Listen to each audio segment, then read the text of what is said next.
Hey, what's going on? Hey, hi, how are I you? know you're probably confused about what's going on, but this is our podcast now. Yep, we started a podcast like everybody else. Yeah. But this one isn't going to be like everybody else. It's going to be very different. Mm-hmm. It's going to start really low budget and then work its way up. That's similar. Yeah. But I mean, yeah, that's true. other than that, we're not focusing on any of the political BS going on right now. We're not focusing on anything. We're trying to take you away from that, trying to take ourselves away from that, and just kind of put it all out there, like what we do. We did a video about a year ago now Yeah. that really kind of tried to explain what we were doing and what our vision was and how everybody around us had changed our lives for the better. And they did, and that's true. So now we have a more focused vision, Yep. and we want to share that with you and share all the shit that we've been doing, everything that everybody else has been doing. Eventually get guests on here, maybe do some live DJ sessions or live music, live music sessions. So yeah, Yeah, and the name of the podcast is The Final Mix the final mix. with REM Music. And the joke is there never is a final There mix. never is a final mix So- ever, We're never ending. ever, ever, ever. Yeah. We're never gonna end. It's just gonna be final mix 1, 2, 3, 4. Finally for real. Yeah. Finally for real too. Because, I mean, you guys know about String Keeper, and then there's REM Music. So I guess let's kind of go into, like, why are we doing this? Why are we having, like, a podcast? I like to say, like, I think that we kind of started talking about it because we've done the interviews that you guys know. Right. And we realized that, like, hey, we're pretty good at this. We do some pretty good interviews. Especially him. He's got a good personality for the camera. He's always been an actor in theater and stuff. And I've always been more behind the camera and doing the audio visual stuff. So, I've been going to a lot of events, especially recently, just trying to get my face back out there and collaborate with more artists and stuff. And every time I go out, the main thing that people tell us and tell me is that they like the interviews and that they Yeah. like just our online personalities. So we're trying to dig deep into that. So thank you guys for encouraging that. Mm-hmm. And this guy has been going through it recently. Yeah. He just had a few life changes and Yeah, I'll let so, him like, dig into that. But We so, like, yeah, another reason that we wanted to do this is kind of give you guys an update because, you know, like, Juice Eli has been going out a lot and I have not. I've been missing in action. I've been away. So just a lot of, like, life changes. But the biggest one is on May 3rd I got into a car accident. So I was rear-ended, and it kind of changed my whole life. So I had to go to physical therapy. I couldn't go out. I was just stuck at home. So a lot of this stuff had to be put on you. And, like, so I'm finally getting better. So now I can, like, go out, I can contribute, shake hands, see people, more so than not. So yeah, that was a big change for us. And then, like, we kind of had to change stuff up. It was no longer like us two. It was more of like, what can I do from home, and then you go out in person and do. So like, Right. how did that affect you? I would say, or ask. well, I don't know. Like we kind of had a situation going into this where you were doing a lot of stuff behind the scenes, and then you were also doing a lot of stuff like in front of a camera. Mm-hmm. And the car accident just kind of took you away from the camera aspect, and then you were limited to what you could do behind the scenes. Yeah. So I had to kind of pick up on that, and that's not a big deal because like I manage a lot of like the company, like the finances and stuff like that anyway. So that's not a big deal. But it was just tough not having my buddy there. It was tough not fucking having support, and like that's really the number one thing about what we do is having support, and there's strength in numbers, and we want to see everyone eat. Everyone's got to be able to eat. So it was tough watching him not be able to eat for a little while, not be able to like do the things that he loves to do and go out and interact with all of our friends and stuff. So now that he's back, hopefully we can do more of that. And Yeah. I don't know. I mean, I've been fortunate enough, like, we weren't focusing on the DJ thing for a while because that's like our thing. Like, even though he's more the MC and more the beat pad guy, and I'm more like the DJ and like instrumentalist guy, like we have a chemistry on stage, and he's learning more of the DJ stuff. So the DJing thing is like our thing, like DJ, hip hop, MC, all that stuff. And when he wasn't there, it felt like kind of weird to keep focusing on that. It was right after our 420 show. Yeah, And the that whole biggest month show. of May was really freaking weird. And like, Very weird. I just dug into the live music thing because that's what I've been doing over the last year. And I've been getting really good promotions with that, really good like venues and different like managers and promoters that I've been working with. And it was crazy how the whole like most recent Road to Odyssey Music Fest thing happened because Greco hit me up kind of out of the blue, and I guess I kind of have Nadeem to thank for that. So shout out to both of y'all. But yeah, Thomas Greco and Christine, XTN, they fucking really came through for me and hired me to do their event, and I was able to do what I really like doing, which is doing the live music with the DJing at the same time. So I don't know. I was able to do that, and that was a blessing in disguise because I probably wouldn't have done that had you been like active and like had I not had time to focus on the live music and promoting that side of things. So yeah, it was rough. It was a transition. So like the way that it like all kind of played out was weird because yeah, we had the 420 show, which we appreciate people coming out to. It was awesome. We had a great time. I think we killed it. So we were on a high. And then what, a year ago? You're talking about the 420 sorry, 420 sorry. show, Yeah, the 420 show. And then like we're on a high, and then the accident happens, and at the same time like we don't know where to go after the 420 show. Mm-hmm. Like we don't know what's kind of next. Right. And then we're trying to plan stuff, we're trying to get into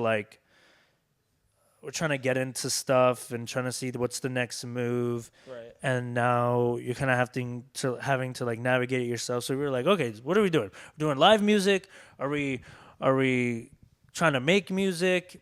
And then I'm trying to get a bunch of legal stuff done with and like, personal stuff.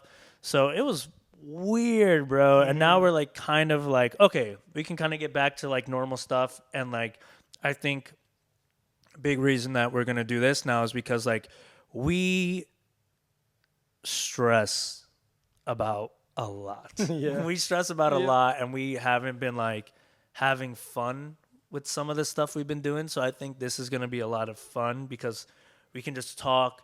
It's low stress. We can kind of like do what we want to do, which like it's so funny because music is a choice for people and it's a hobby.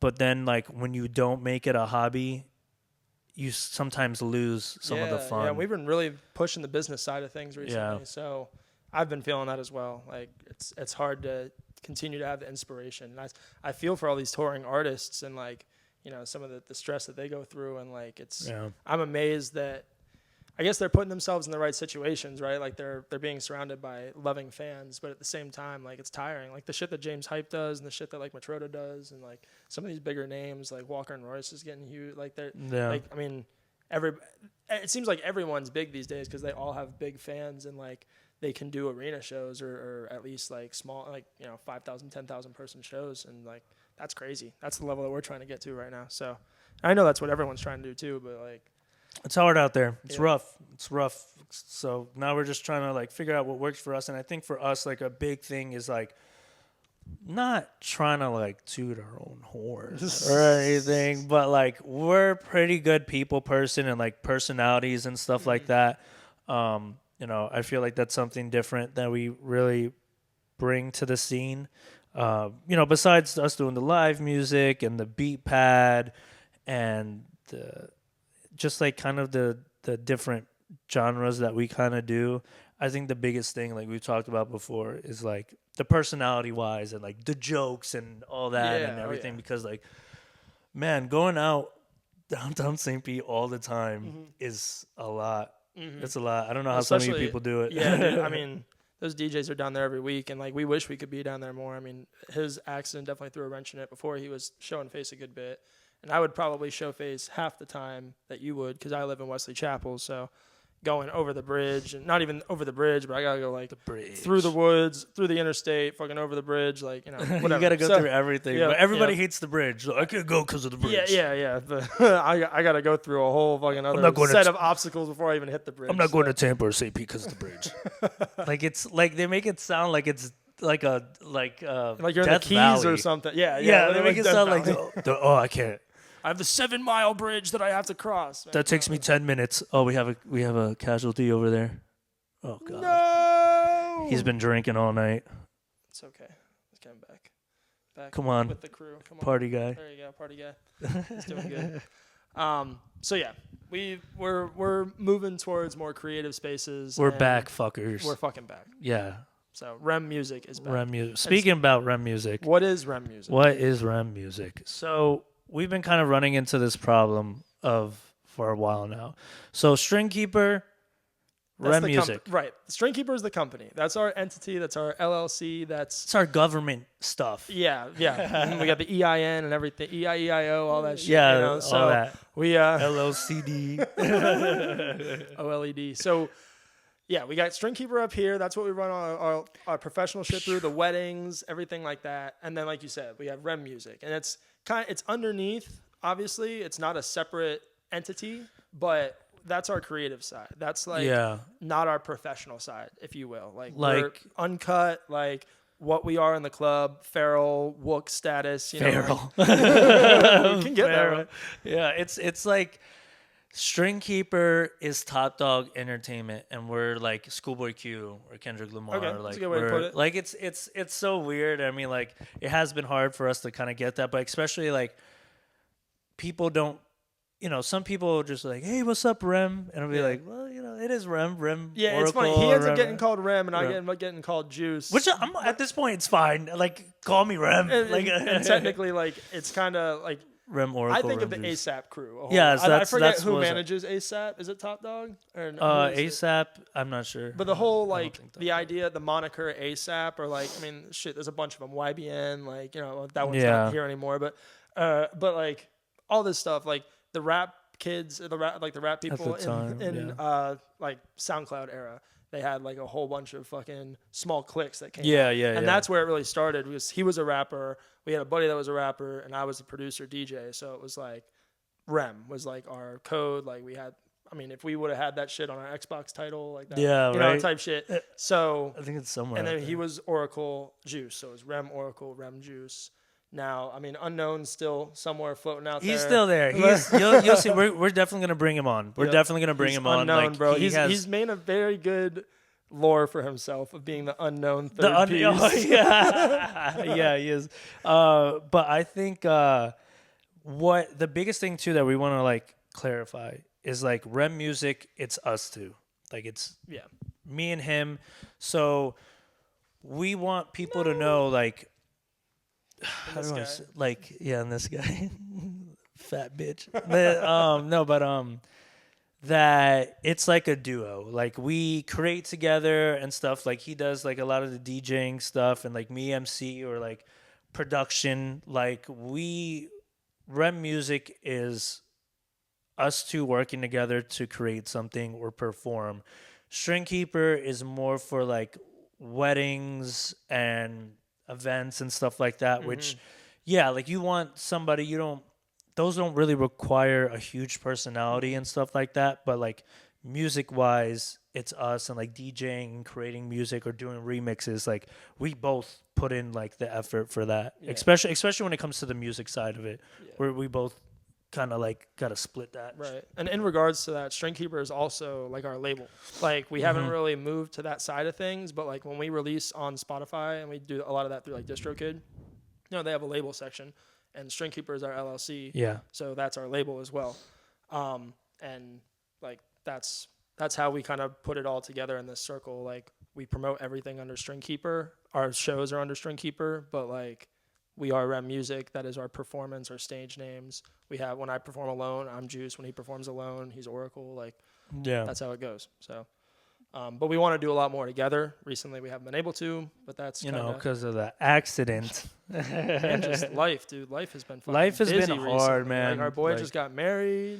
Yeah, went to shout Vegas out a couple to weeks Jake ago. Ward. Yeah, shout out Jake Ward. Vegas was Jake and Dom Ward now. Oh my god, bro. Yeah, that's crazy. Yeah, there's we're at an age right now where a lot is changing, and like we're changing, the people around us are changing. For reference, we're 25 years old. So. 25, yeah. But the world is changing, so like we're just trying to keep up with it, guys. We're just trying to everyone's in the same boat. We're trying to figure this shit out. You know what I'm saying? So like shit gets real at this age. man. You Yeah. know, the younger generation, that's what you got to look forward to. Yeah, this So- shit is crazy. so, so we talked about that, and like this is more of a, this is our pilot. This is us. Like we're very direct for this one. Yeah. All the other ones are going to be more so us kind of just talking about topics, what's going on with us in the music world and the community, bringing people on, seeing what they bring to the table. So this one's definitely more direct. Of course, we're gonna set it up. And by the way, do you want to talk about this setup real quick? Oh, like why it's so pink? Well, I mean, like where we're at, or like. Oh yeah. So this is my and my girlfriend Darren's apartment. We've been living here for a year. We're actually just about to move out. So we're trying to figure out what our like setup is going to be from time to time. Like, are we going to make it different every time? Are we going to do like a mobile thing where we go to just like a different place every time? So I guess make it something in the comments. Yeah, like, let us know what we you should want. do for background. But Darren's got so many plushies. Most of them, or a lot of them, I've bought. And we were like, this would be the way to go. Right? First episode, let's bring out all the pink. So, and that's the other thing. Like, we have a good amount of equipment, not nearly as much as some people, but like we're building and we're building our inventory, and we want to integrate that into our podcasts and do fun shit. Like it's like we're just trying to have fun. We want to build a community to follow us and support us. Yeah, and put people on. Support them. Put people on. Put people on. Yeah. Support like if anyone's got any brands like. Shit! Shout out Grimes. Like I was just working with them at the fucking the Greco and XTN OMF thing, and they were really cool. I got my girl a shirt from them, and they're there's a lot of really cool brands in St. Pete and Tampa and really all of Florida. So we want to put those people on. So if you guys want your shit on here, let us know. Sponsorships, promotions. We don't yes, need that shit. because we just want to fucking do it. It's so weird. Like we were talking about this as a whole nother. We're probably gonna get into this in later episodes, but the community in Florida is. Florida in general, I've been hearing from a lot of people, but like just in anecdotal talks, like it's a weird community. It's a very weird community. It's not very supportive, and like. We're lucky to find support. Yes, but we have a very supportive community in like St. Pete and Tampa. But even then, it's very competitive, and like you can feel the competition from a lot of people. It's cutthroat. It's not like it's a very like if I make it, he can't make it, or if he's making it, I can't make it. Like only one of us can succeed, which is awful. Or it's just like it's hard finding a lot of support. So like we're lucky to find a lot of people who have supported us in a community that's really good. But man, it took forever. And as we talked about, like a year ago about this stuff. But we'll but it's the same people then that are supporting us now, and that we're continuing to support. And like you find good people and you stick with good people. So. That's it. I don't want to sit here and try to name names because we can get into that in later episodes, and there's too many to name right now. We have to fucking list them down. But there are some great people that have helped us, and all those people were at our 420 show. Let's put it that way. Yeah. Yep. Yeah. That was the whole point of that 420 show. So which we want to do more. We want to do more. And shows so speaking of which, stuff. let's recap a little bit over. We talked about the accident. We talked about kind of what happened over the last few months. But 2024, how has that been for us? 2024. What is 2024 to String Keeper and REM Music? Has been one of like, how do I want to say this?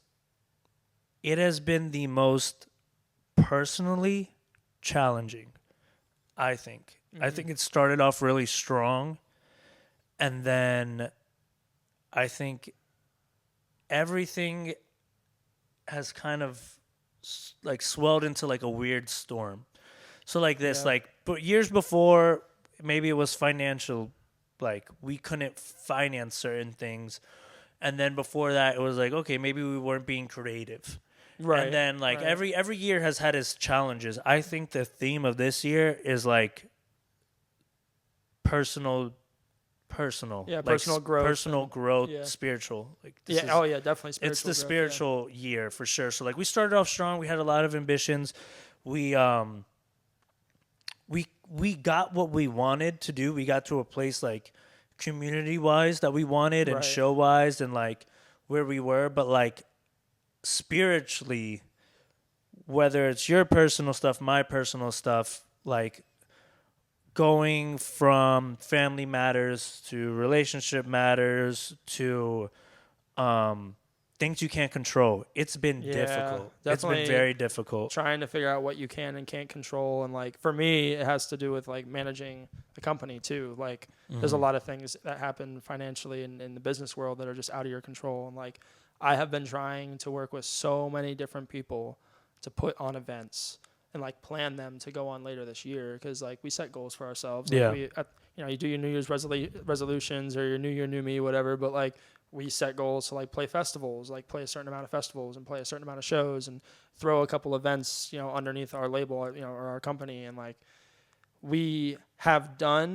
met some of those goals. We're working towards other ones, but I mean, I can think of 3 or 4 events right now that I've been trying to plan that just like can't happen because of obstacles. Like because there's other people that aren't willing to help, or like there's just so many hoops in the scene. Yeah. Like it's tough. So, and part of that has to do with just other people's schedules and ambitions and what we can do. And I don't hold any ill will towards anybody, but it's just tough because like I'm trying to work, we're trying to work, and life keeps getting in the way. So Yeah. just gotta find a way to manage that, and that's personal shit, Yeah. So like now we're coming from the point of like we need to we stress too much. We stress too much. So now we're kind of going from the point of like we're going to get this to work. We're going to try new things. We're going to get back to doing music, like really trying to like create stuff. Yeah, like find our sound, like for real. Yeah. It's like pretty much we stressed and got to a point where we wanted, like we hit that point with the show. Yeah, yep. And then boom, bunch of stuff happened, blah, blah, blah, Yep. Now we're back to, okay, what do we want out of this? And I think personally what I want out of all of this is the same fun and happiness to where it makes me want to put in everything. Because there's a difference of like, us putting in everything and stressing versus Right. like, man, I'm having so much fun with this that I just want to keep on going. Yeah. 2 very different things. Yep. How do you feel about that? I couldn't agree more, honestly. Like I don't know. Like I kind of start thinking about the biological clock thing. Like like we're 25. Like it's just a really like pivotal point. We've lived a quarter century. We've seen enough shit to kind of have an idea of how the future is going to go. And like we're fortunate to have a lot of good mentors around us and people who are 30, 35, 40, 45, and 50, 60. Like people who have gained a lot of wisdom in life and a lot of different opinions, and most of them people who have lived in Florida their whole lives or most of their lives. And that has to do with a lot of it too, because like every state is different. Yeah. And so like Florida's got its own, things that it's dealing with right now, and like we're very much a part of that. And like we're Florida. Yeah, we're Floridians. Like for you guys who don't know, like, and there's a lot of people that are Floridians, but they are hard to find. And it's like I love born and Florida, raised here, man. bro. Yeah, I love Florida, and like now that the trials and tribulations, whether it's the Florida in general or us or the scene or the community, like it's a very the scene pick is and very, choose. Yeah, the scene is very heavily impacted, especially like the financial side. I mean, even just like seeing how shit worked during and after COVID. Like, I don't want to pay $8 for a coffee anymore. Yeah, oh my god, and that's like we don't want to get into that stuff because I know we're trying to avoid it. It's but just it's the world in general. It's expensive. expensive. It helps. I mean, it all like contributes to the general feelings that everyone has, and so that's full circle back to like with this podcast, we want to focus on trying to take people away from that and trying to help those who may not have exposure from either the commercial side of things or even like support within the scene necessarily. Like we're all about love and like equal opportunity. Yeah, so we want to give the praise to the people who deserve it, but also the guidance, because there was nobody to really guide us. Yeah, we've been raw dogging this shit for the last few years. Yeah, and like there was some, once like we got into the scene, there was a lot of people who helped us out and stuff like that. And now what we want to do is just take that community and expand it and like really, I won't say put us on the map, but it's like nobody ever tries to, if you come out of Tampa, you're by yourself. You come out in St. Pete, you're by yourself. You come out of Miami, you're by yourself. Like, there should be a community. And they used to do that more so like in the 80s and 90s and stuff, which we'll get into, in later episodes. But like, I think, yeah, that's the main point. And like, we're going to have fun. Like, this is probably going to be the most monotone episode, letting you guys know, because I want us to talk about like, what's going on in the scene? What's your opinion on like this genre? Do you feel like these people are like too big? Like everything and any, what I'm talking about? Like, yeah, and we're not here to besmirch anybody or anything. Like, we try to talk in positive ways, but we're not afraid to name drop either. So. Yeah, well, we're just like any questions that you guys have, let us know, please. Like, that's the thing. Like, a big part of making this a success. And a success for other people is to share, like, engage, comment, and interact, like, because we need you guys 100%. Like, we're nothing without some kind of community. So, like, whatever questions you have, whatever comments you have, like, let us know, and let's just we'll respond to them. Yeah, like, let's make this a community. That's the hardest part. I don't care if there's like, 200 fucking people commenting. I'm gonna respond to every single fucking one. We will. Every single person will get a response. And like this too. Like, we understand. Like, these are gonna be a longer format. So like, if you guys just want to put this on in the background, because we're gonna try to do this on YouTube. We'll do clips on Instagram. Yep. Spotify, if we can start definitely get put on Spotify and Apple Music, all that shit. You're working, maybe you're just you like the whole EDM rap scene, music scene. You just want something to put on while you're working out, or you're knitting, or you're a lot of people that make quilts these days. Yeah, there's a lot, some crazy designs, or anything. You're doing anything, just put us on in the background, and like obviously we have lovely voices, so yeah. When I get listed for certain things, like sometimes they'll ask for a biography, or they'll ask for like an EPK, like a promo package, and I'll send them like what I've typed up and like how I want to express myself. And sometimes they'll use them, sometimes they'll not. They won't. Sometimes they won't put anything. But I had one place that described me as like rough and like a raspy voice, and they were like, "Come see blues musician Elijah Bruce with his raspy voice," and I was like, "Okay, I mean, I'll take it." But I must have just smoked like right before the video they saw or something. I'm not fucking Louis Armstrong. Louis Armstrong. Yeah. Hey, how's everybody doing tonight? I'm gonna play you some music. I see skies of blue, clouds of white. All right, yeah. Everybody having a good time. Just hack up a lung. Cough a loogie right on stage. So, yeah. That's pretty much what we got, I think, for you guys. What else? We got any other things that were pressing on us? I did want to talk about kind of how we got into music and like the exposure and the love for it. I don't know if you want to go through that. Let's run it.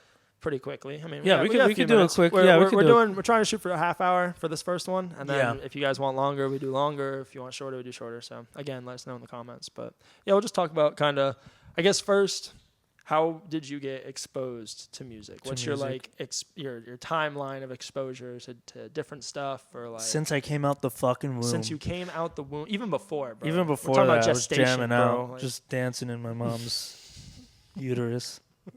No, so I come from a Puerto Rican Colombian background, and so like music was on all the time. And then my uncle Logic Gonzalez, he was currently still is an artist, rapper, and I was just surrounded by him, and I grew up on like all kinds of music, man, from jazz to rock to salsa to reggaeton to hip hop, pop, whatever, all of it. Just listen to it constantly. I always have to be listening to something all the time. Like, me and you could be talking, it could be the most serious situation, and I'm gonna be bobbing my head. You see it like all the time, bobbing my head. I'm just have a song playing in my head. And then like even when I was younger, my uncle in his studio had a trumpet. So I played, my first instrument was like a trumpet, but then, I'm just messing around like a kid. And then I ended up playing trumpet for like 3 years. And then I've been writing since 13, producing since like 16 with like little instruments and beat pads Yeah, and beat stuff. pads and And stuff, then yeah. like, That's how he first got like how I first knew he did music was Yeah. because he was rapping a little bit and then he like had a beat pad that he fucking just like brought from home. And I was like, oh shit, that's okay. fun. Yeah. That's cool. So then, yeah, that was my upbringing. Just always surrounded by it. Like, I don't know how people go their whole fucking lives like not caring about music. Like, oh, what kind of music you listen to? Like, I don't listen to music. I don't listen to music. When people tell me that they don't they're listen to fucking music, psychos. I'm like, they're psychos. what? They're psychos. How do you not just have something on in the background? Like, what do you listen to? Like, just wait. Oh, I just listen to rain. It's not like there's birds to hear anymore. Like, fucking, Yeah. Like, they're just like, oh, I just like to sit with my thoughts. Like, okay, you fucking Yeah. sicko. You're a sick fuck. yeah. Those are the people that should go to jail. Anyway, so what? So then I meet you, and then you have your whole backstory, which Yeah. is like, Yeah.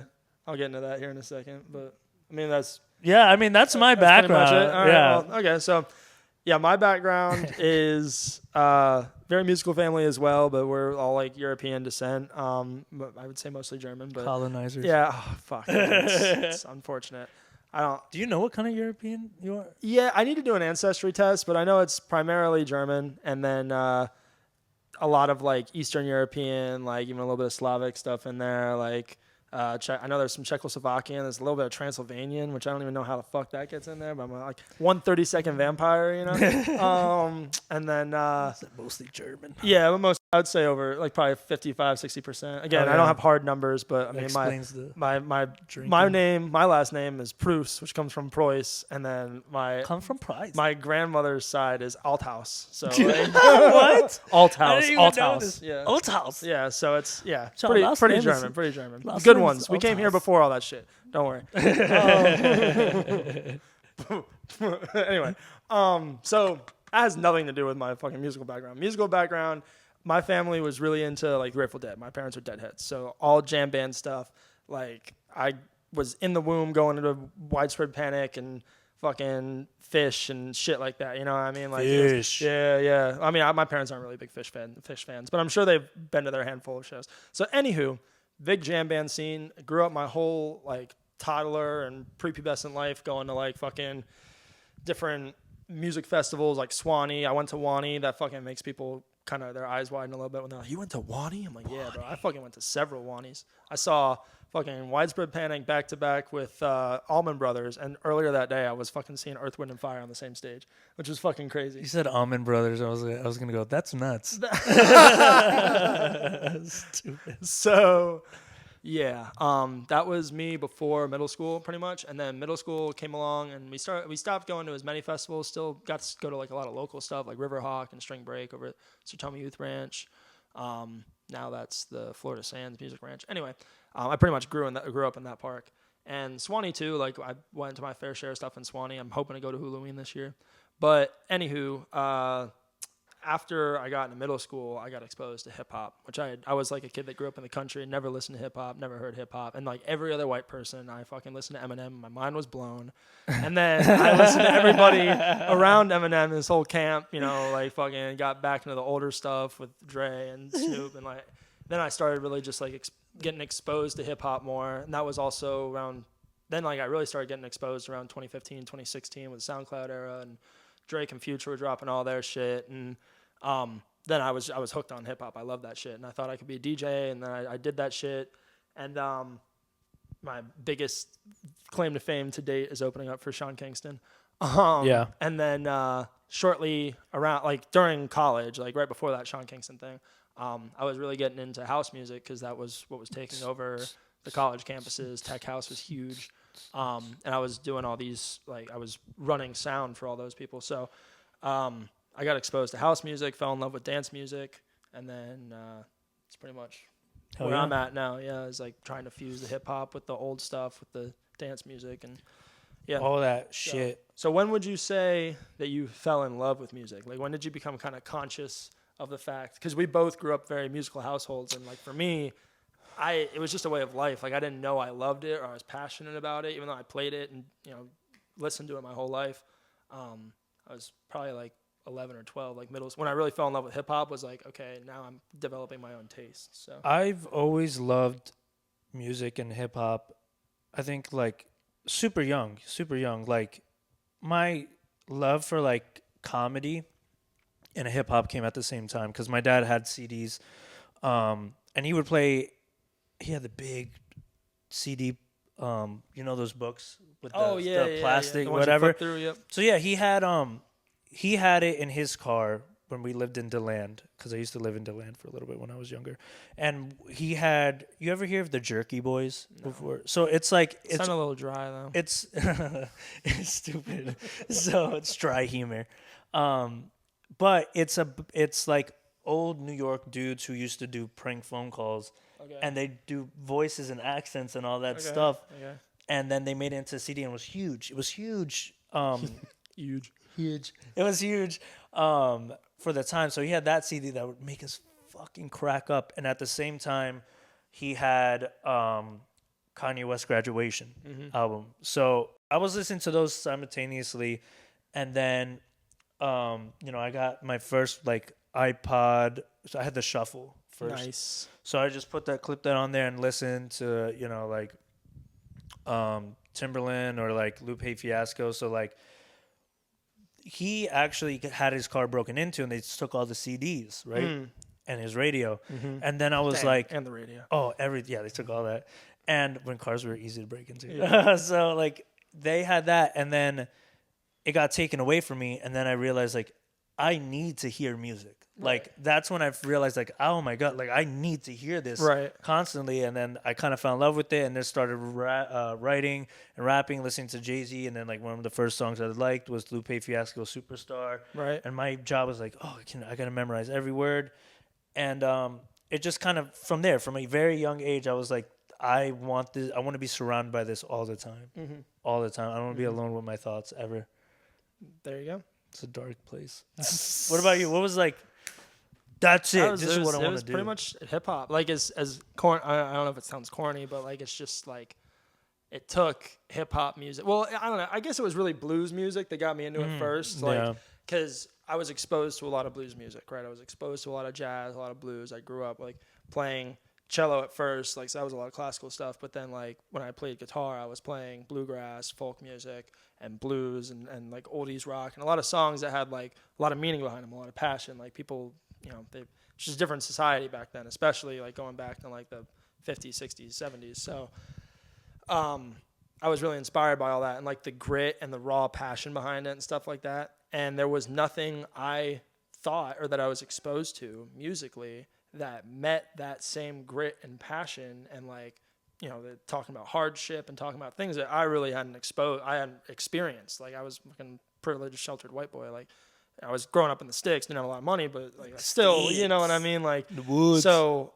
I identified with that. I thought it was really cool and it like made me feel a certain way. And then the closest thing that hit home to that feeling was hip hop. And just how like untamed and raw it was. And like, even in 2015, 2016, there were some crazy MCs that were coming out, like the newer people that were like just a little bit older than me. It was like enough to give me influence and inspiration and like, okay, like I see a place that I could fit into this puzzle that is hip hop. Like, let me try. And I did. And I met a lot of really cool people, worked with a lot of really cool artists. But it like when I found dance music and mainly house music, because house music also has like similar roots and similar influences, like that was like, oh, this is really what I'm like supposed to be doing, you know what I mean? And the fact that I have the musical background with the guitar and stuff, I was like, okay, there's also a place for this. And like the second that we started diving into that, fucking Geo and Drez and like a lot of people were telling us like, you need to stay on this. Like, fuck what everybody else is doing. Okay. Fuck what, and we're like, okay, we'll do that. We'll do it. And fast forward a year, and it was a good choice because we're getting booked specifically for the like fusion thing, like the fusion DJing. He's really hitting it off good with the MC work, and we need to do more of both of those. So I mean that's the main thing. That was our like synopsis for this whole thing, and like trying to just reintroduce. Allow me to reintroduce myself. Okay. So yeah, we just want to do a quick little introduction. Like I said, the future podcast like episodes and stuff, we're going to be diving deep into some like, really current stuff in the sense when it comes to music and community and whatnot. Any questions that you guys have, like, I don't know. I want to ask you like, What do you think about the St. Pete scene?